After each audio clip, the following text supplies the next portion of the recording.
assim, particularmente eu acho que a gente está preso naquele dia até hoje enquanto país, mas a primeira lembrança mesmo é do quanto foi extremamente difícil cobrir aquele atentado. Eu botei na minha cabeça que eu ia conseguir fazer uma grande foto, não esperava que fosse tão trágico, né? Uma coisa tão marcante, mas... Foi um dia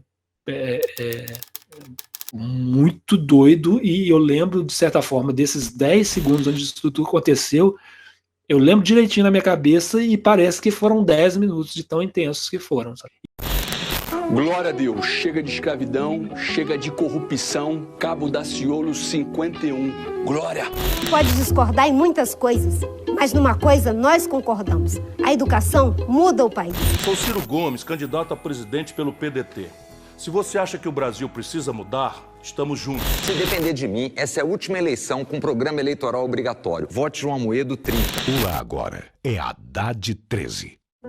A razão da minha vida é lutar. Lutar sonhando em conquistar coisa para esse país. Tentar provar que é possível melhorar a vida das pessoas. E ninguém, a não ser Deus, vai fazer com que eu pare de fazer isso.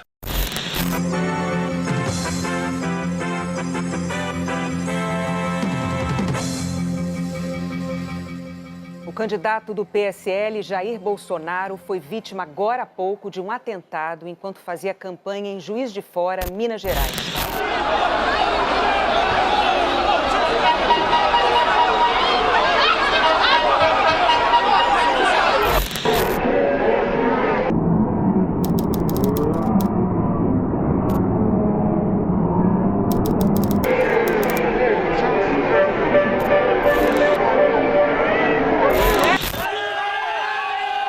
Jair Bolsonaro chegou por volta das 10 horas da manhã em Juiz de Fora.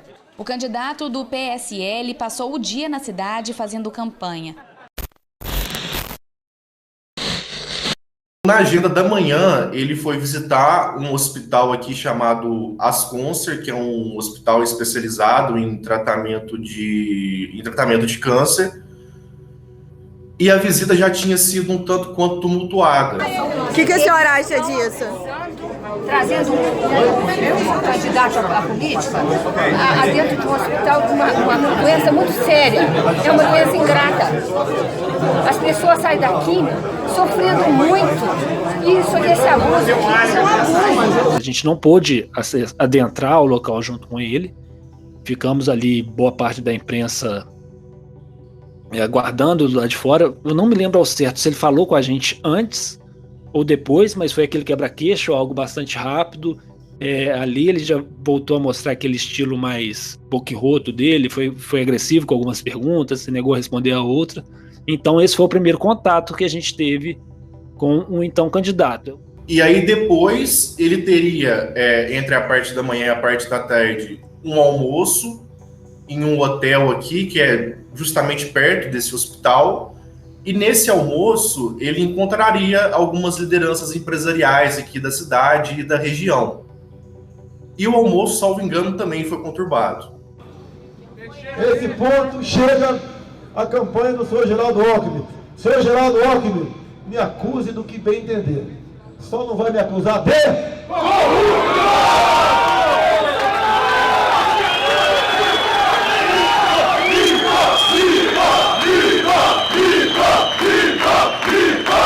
Durante esse almoço ele subiu, ele fez um discurso para os empresários, e ali também ele atendeu a imprensa. Uma vez mais eu lembro que ele encerrou a entrevista numa pergunta feita, acho que para uma garota que estava fazendo, salvo engano, pelo Estadão, que tocou no assunto de momento. Bolsonaro também falou sobre a declaração dada em visita ao Acre, em que disse que iria metralhar os petralhas da região.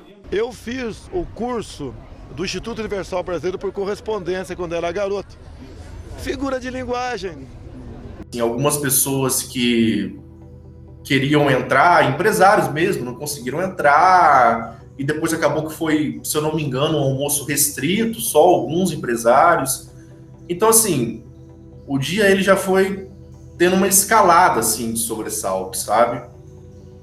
Então, o evento no centro da cidade não deixou de ser diferente, como todo mundo ficou sabendo depois, né?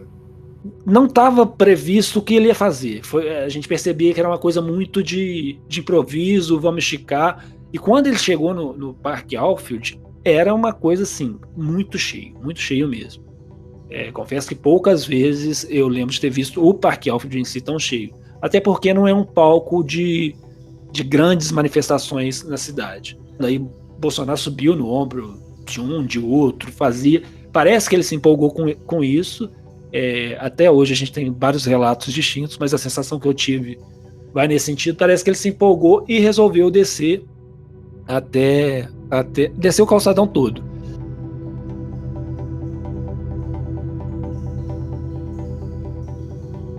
O presidente da Associação Comercial de Juiz de Fora, ele me falou que havia a intenção de levá-lo até a sede da Associação Comercial, que fica no ponto oposto dessa rua Alfield que eu estou te dizendo. Para isso ele precisaria descer uns 4 quarteirões e lá talvez ele fosse fazer um discurso de encerramento da sacada do prédio da associação, que é um prédio histórico, que inclusive grandes figuras nacionais já fizeram discurso ali. Essa era a intenção do presidente da associação local. Tava um clima extremamente assim carregado. As pessoas estavam muito eufóricas assim, elas estavam muito animadas mesmo, esperando a chegada do Jair Bolsonaro. E o clima ele tava muito carregado, sabe? Porque assim, eu me lembro que entre essas pessoas, agora essa memória veio de supetão. Eu me lembro assim que entre as pessoas tinha um grupo que se vestiam como se fossem seguranças particulares, sabe? Só que eu não sei se eles eram exatamente seguranças particulares contratados para fazer a escolta do Bolsonaro, mas eles se vestiam como tal, sabe? Você percebia certa preocupação da equipe que estava com ele, porque é um trem muito improvisado. Era muita gente, era um troço muito, muito improvisado mesmo. E nisso ele foi descendo e aconteceu meio aquilo que todos nós já sabemos que aconteceu. Tava um clima meio tenso, porque pessoas da oposição foram protestar, então ficou aquela gritaria, aquele clima de quase guerra, mas sem um estopim, sem nada disso.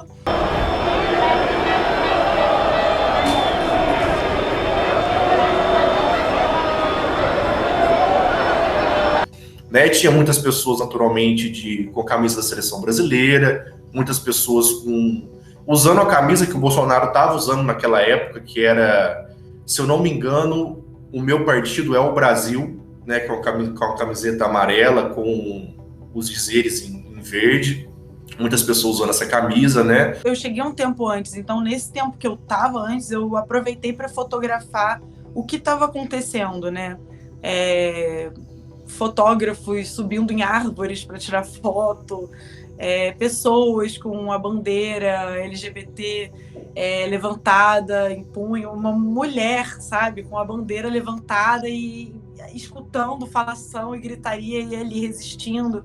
Então, era realmente observar o movimento da população em relação ao que estava acontecendo. Minha intenção era conseguir transmitir a energia, o fanatismo mesmo, porque eu acho que essa última eleição também foi uma coisa... A gente pode ver bastante essa ascensão de um fanatismo. Era o clima do apoiador do presidente, era um clima de felicitação, de grito apoio ao mito, como eles rotulam o então candidato e o hoje presidente, basicamente comportamento que a base dele ainda demonstra hoje, mas também era um clima muito agressivo, muito hostil à imprensa, muito hostil a pessoas que passavam na rua e por acaso manifestavam opiniões contrárias ao presidente. Então era um clima tenso. Logicamente a gente não esperava um atentado, mas a gente já esperava que fosse uma visita, uma agenda extremamente difícil de cobrir. Ele se expôs muito naquele dia, ele se expôs muito assim, e falando enquanto a condição que ele ocupava naquele momento, enquanto um presidenciável, e um presidenciável com a popularidade que ele tinha naquela época. Ele se expôs muito, porque quando ele chegou no Parque Alfield, ele chegou em um carro, e logo assim, quando ele viu um movimento, ele já se enfiou assim com parte do corpo para fora do carro para começar a saudar as pessoas. E aí ele foi saudando as pessoas, o carro ele foi embicando assim no Parque Alfred.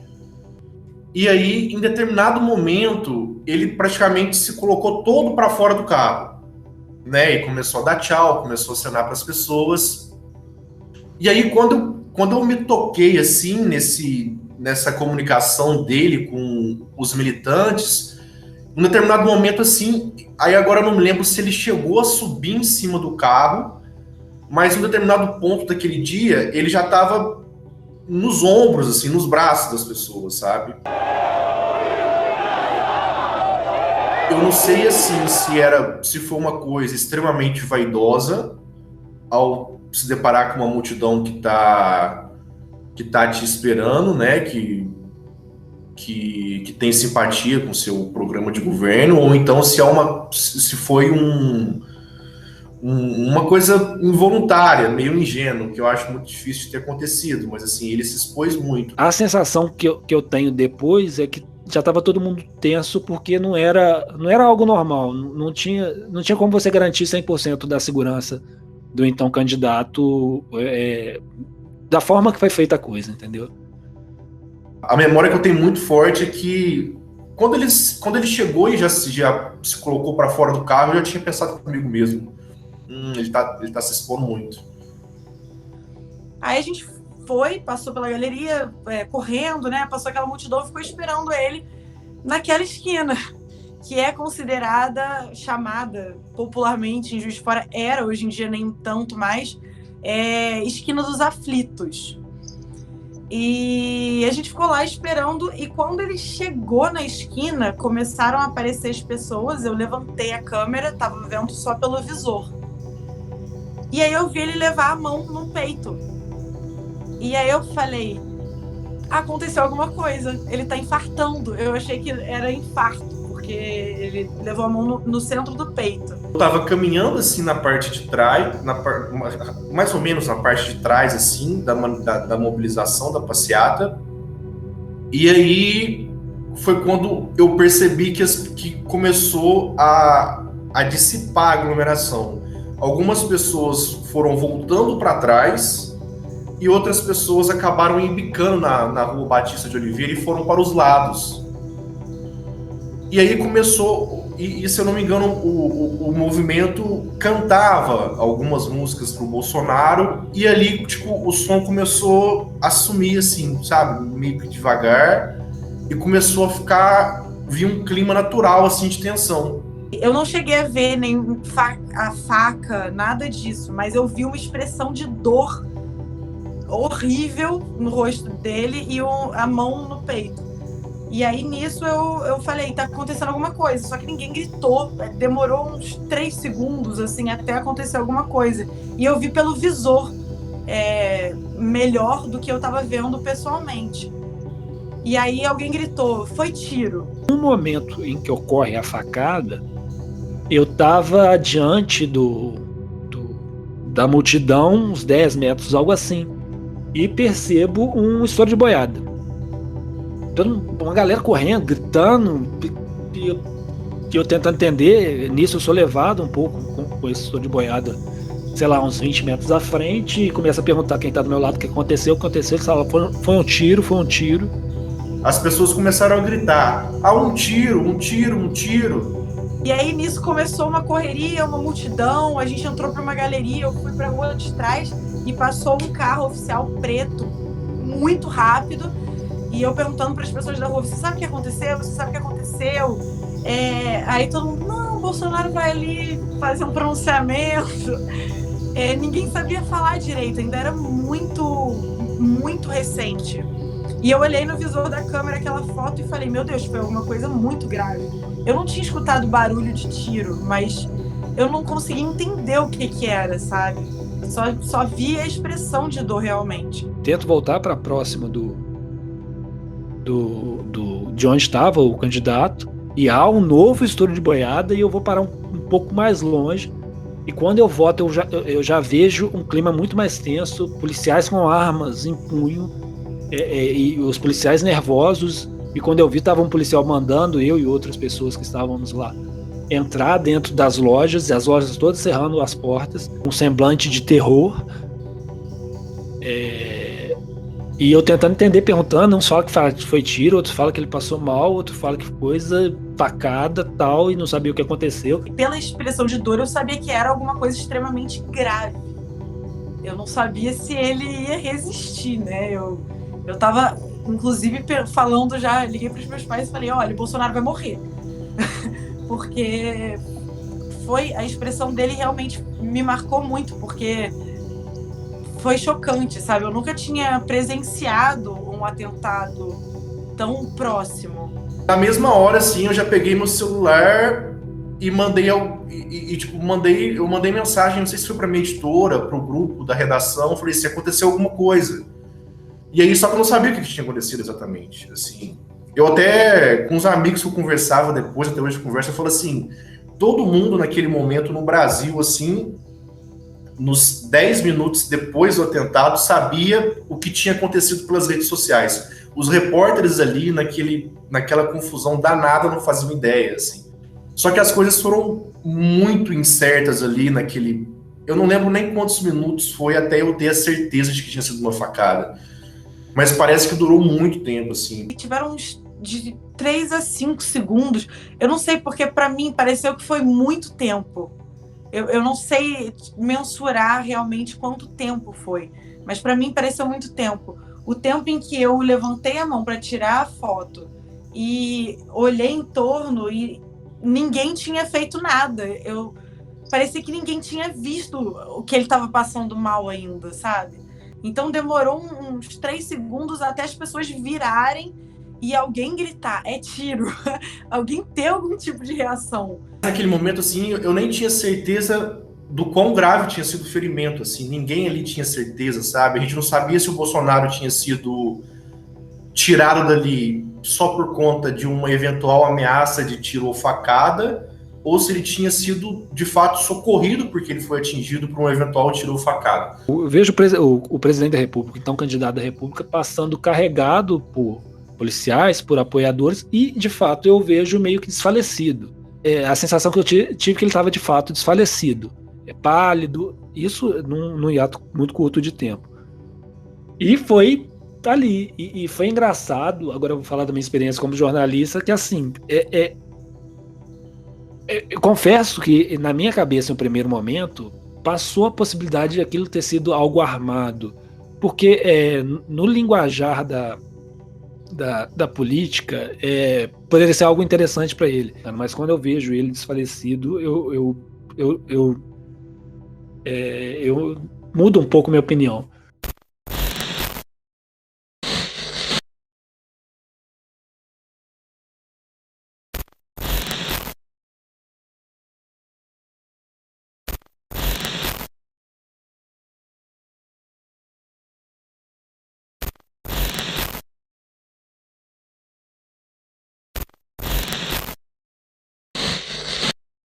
Boa noite. Boa noite. A campanha eleitoral manchada de sangue. O candidato do PSL à presidência, Jair Bolsonaro, é esfaqueado em Juiz de Fora. Fontes do Jornal Nacional revelam a gravidade dos ferimentos. Segundo elas, na mesa de cirurgia, médicos suturaram lesões nos intestinos e numa artéria. E que o quadro dele é estável, fora de perigo agudo e imediato. A polícia prende o agressor, que confessou o crime e disse que agiu por conta própria. E a gravidade do atentado multiplica as manifestações de repúdio. Elas partem de chefes dos poderes executivo, legislativo e judiciário. E também de outros candidatos e de partidos da corrida pelo Palácio do Planalto. E os nossos repórteres mostram a repercussão internacional do ataque a um deputado que disputa a presidência do Brasil.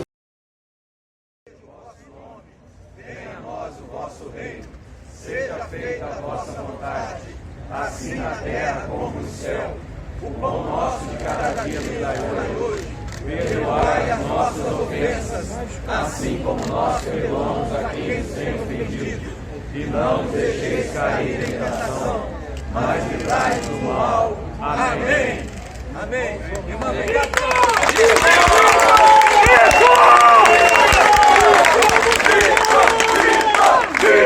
Viva! Viva! Viva! Eu fiquei na Santa Casa até meia-noite. Eu fiquei... Nossa, esse dia foi... A gente tá preso nesse dia até hoje. Porque, assim... Logo, eu fui pra Santa Casa, assim... Quando eu cheguei na Santa Casa, eu já notei que, tipo... Já haviam repórteres de todo canto do país ali. E depois da coletiva, perto de uma igreja que tem na Santa Casa de Misericórdia, assim... Juntaram Alexandre Frota e Gustavo Bebiano para dar uma espécie de coletiva improvisada, assim, sabe? Para falar alguma coisa. E aí eles já começaram a mobilizar aquele discurso, né, de que a democracia estava sendo ameaçada, estão tentando tirar o candidato mais viável eleitoralmente da cena política, que não sei o quê. Eles estavam mobilizando, de certa forma, politicamente aquele momento e também estavam, assim, visivelmente atordoados, sabe? Eu fui escalado para ir para Santa Casa de Misericórdia, que é o hospital onde ele foi levado, e acho que ele teve muita sorte de ter sido levado para lá, até pela proximidade da... Enfim, foi uma rota que eles escolheram muito, muito segura, e os médicos depois, eu conversei com vários deles, eles falam que talvez perdesse mais alguns minutos, e ele poderia perder a vida. Então eu fui elencado para ir para lá, e lá eu fiquei, sei lá, até 4 horas da manhã, e nisso chegando a equipe do Brasil inteiro. Aí eu lembro que chegaram os filhos dele no hospital, vieram o Gustavo Bebiano, que depois virou ministro dele, e depois rompeu e inclusive já faleceu, o ex-senador Magno Malta, o deputado federal Alexandre Frota, enfim, veio toda a base bolsonarista dele para cá e ficou aquela vigília em frente ao hospital. A gente vê as fitas, as imagens, o Adélio não tentou uma vez só. Depois eu tive um tempo de parar para olhar, para tentar achar alguma coisa nas fotos anteriores à facada. E eu encontrei uma foto na frente da câmera que o Adélio estava cara a cara com o Bolsonaro, sabe? Tipo, muito próximo mesmo. Então, desde lá de cima do começo da rua, ele já estava numa proximidade com eles. Eu só tinha visto uma mobilização da redação como aquela quando o ex-presidente Lula tinha se entregado à Polícia Federal. Aí a redação também se mobilizou quase inteiramente. Só que naquele dia do atentado do Bolsonaro, assim, eu cheguei e tava todo mundo, assim, ou no telefone com alguém, sabe? Ou um repórter conversando com outro sobre alguma pauta que eles estavam cobrindo juntos naquele momento, sobre o Bolsonaro, sabe? Mas assim, a redação estava muito movimentada, muito cheia, muito movimentada. Era inimaginável aquele desfecho, inimaginável mesmo. Tanto que quando acontece, a gente demorou alguns bons minutos para acreditar que de fato tenha acontecido algo da magnitude do que aconteceu. Porque aquilo não mudou só a história de uma visita de um candidato à presidência da República de Fora. Aquilo mudou a história do país. Isso vai estar nos livros, nos compêndios, nos anais, por décadas, séculos. A gente vai estar sempre falando desse momento, que é um momento que alçou uma figura muito polêmica à presidência da República.